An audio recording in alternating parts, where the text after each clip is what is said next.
So again, this one's a tricky one because when it comes to housing for Ukrainians, the most important thing is around their status. We often hear in the media or we hear people talk about Ukrainian refugees, and while they're very much here fleeing a war and seeking refuge, they're coming as temporary foreign workers, and that does limit some of the supports that are available to them that would be available to refugees. And the biggest one, as far as the impact right now, is around housing and housing provision.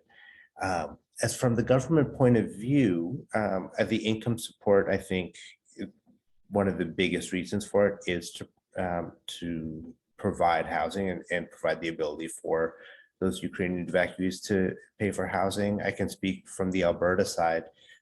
The Alberta government has approved an additional 6 months of income support, and that'll largely go towards housing as well. That said, at least our provincial government is their programming and funding is designed to complement federal funding, in which case they don't directly provide housing. We are working with the housing ministry to see how we can address that. But the supports are more geared towards their overall settlement, income support, employment support, and then hopefully get people in a place where they are generating income and can be more self-sufficient. And at least in Alberta, that's more of the longer term prospect. And I think that's somewhat the case across the country. If there's another thought I had on it, I think it's really around the uniqueness of the situation. This is this large a movement where we have more than almost 150,000 people approved for a visa, but this large a movement for temporary foreign workers is a very unique situation in Canada.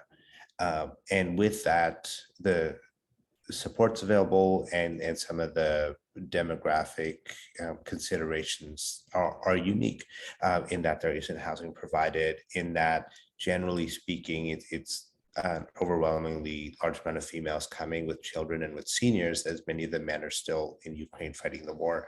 That just presents a unique set of challenges when it comes to the prospects of employment, when it comes to some of the familial considerations, that kind of thing.